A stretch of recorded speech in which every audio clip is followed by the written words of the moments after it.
நல்லார் சித்த மருத்துவமனை, கிருஷ்ணகிரி, சென்னை.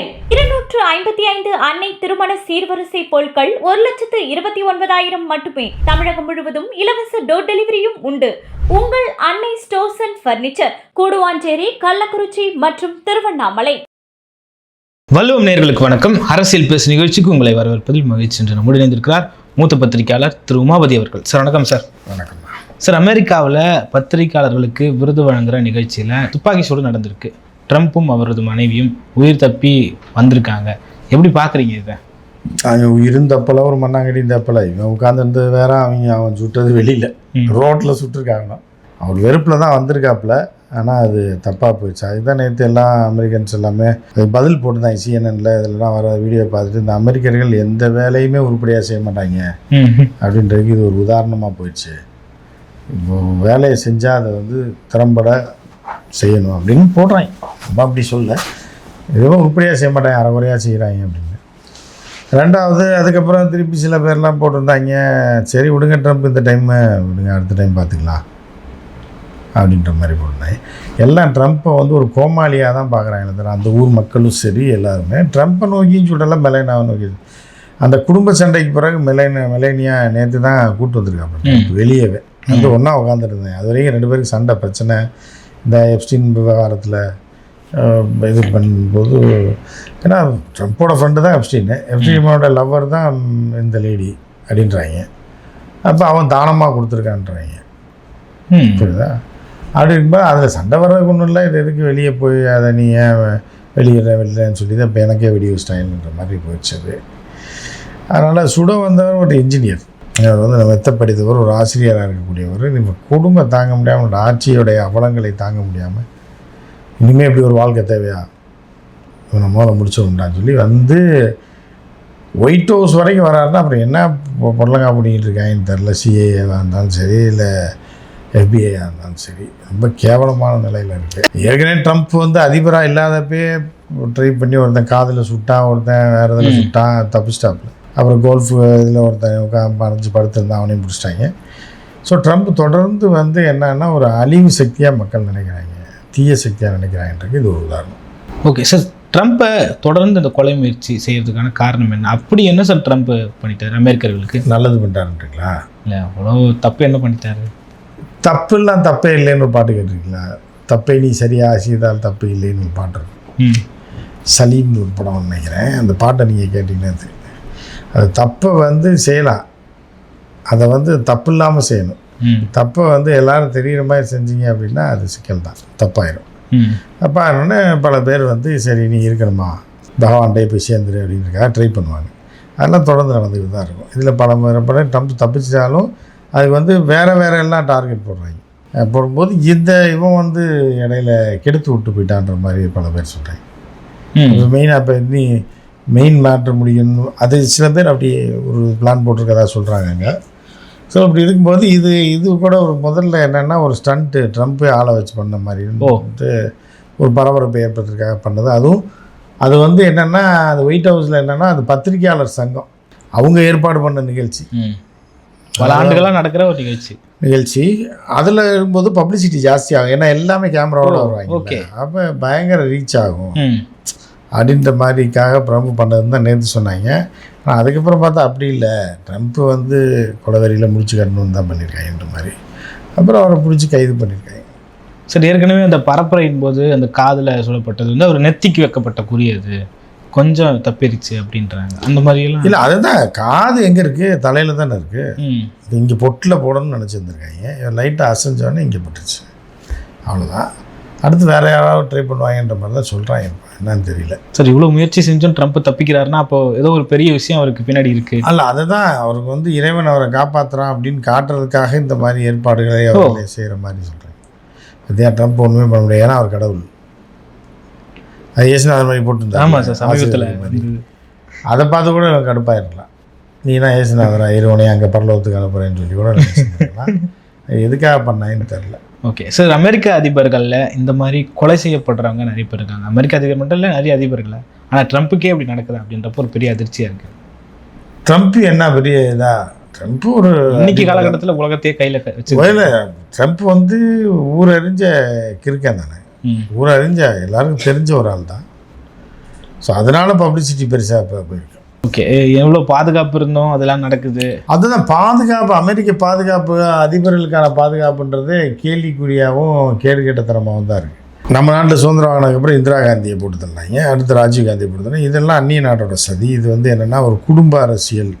ஒரு குடும்பம் இந்தியா முழுவதும் செல்வாக்கு செலுத்தினா அந்த குடும்பம் இருக்க வரைக்கும் அந்த குடும்பத்தில் யாராவது ஒருத்தர் தான் ஆட்சி செலுத்துவாங்க. அதை உடைக்கணுன்னு தான் பண்ணாங்க. உடைச்சிட்டாங்க. ராஜீவ்காந்தியை காலி பண்ணதோட உடச்சி ஊழல் குற்றச்சாட்டு சொல்லி அந்த எல்லா வகையிலையும் அந்த குடும்பத்தை வந்து சிதைச்சி விட்டுட்டாங்க. இப்போ இன்றைக்கி ராகுல்லாம் 100 சீட்டு வந்திருக்கிறதே பெரிய விஷயம். விஜயெல்லாம் பிடிச்சி தொங்குற அளவுக்கு ராகுல் கேவலமாக போகிறதுக்கு காரணம் என்னென்னா அது சர்வதேச திட்டம் தான். சர்வதேச திட்டம் நிச்சயமாக அதோட வெளிப்பாடு தான் இப்போது. இல்லை வேறு யார் எந்த அமைப்புமே எதுவும் நம்ம பழி சொல்ல தேவையில்லை. சர்வதேச திட்டம் தான் அது. யார் செஞ்சாங்கன்றது வேறு விஷயம், எதுக்காக செஞ்சாங்கன்னு இருந்தால் கூட அது சர்வதேச திட்டம். அதனால தான் அதோட அந்த குடும்பமே ஒழிஞ்சு போச்சு. இன்றைக்கி ராகுல் வந்து கேரளாவில் வந்து போட்டி போடக்கூடிய அளவுக்கு அந்த குடும்பத்தை தெருவில் இழுத்து விட்டாங்க. ஓகே சார், இப்போ ட்ரம்ப்புக்கும் அதே போல் ஒரு சர்வதேச திட்டமாக இருந்து இல்லை ஒருவேளை ஈரான் நம்மளை இவ்வளோ இது பண்ணுறாங்க அப்படின்ற அப்போ அமெரிக்கா அவ்வளோ வீக்காக, அதை அப்படி சொன்னால் அமெரிக்கா வீக்காக இருக்குன்னு அர்த்தம். அவன் சுட்டவனும் அமெரிக்காக்காரன், ஈரானுக்கு இங்கே என்ன சம்மந்தம் இருக்குது? துப்பாக்கி அமெரிக்க துப்பாக்கி. யாரை கொல்லணும்னு நினச்சான்னா அமெரிக்க அதிபர் அவன் கொல்லணும். இதுக்கு ஈரானுக்கு என்ன சம்மந்தம் இருக்குது? விஜய் மாதிரியே பேச ஆரம்பிச்சிட்டீங்க எல்லாம். எது நடந்தாலும் திமுகன்னு சொல்கிற மாதிரி, எது நடந்தாலும் ஈரான் சொல்கிற மாதிரி, அந்த மாதிரி இதுக்கு தான் சம்மந்தமே கிடையாது, துளி கூட கிடையாது. அமெரிக்காவிலே அமெரிக்க மக்கள் வெறுப்பு கொண்டு போய் நம்ம வாழ்க்கையே போனாலும் பரவாயில்லன்னு சொல்லி இறங்குறான்னு வைங்க காலத்தில். பெரிய விஷயம் தானே.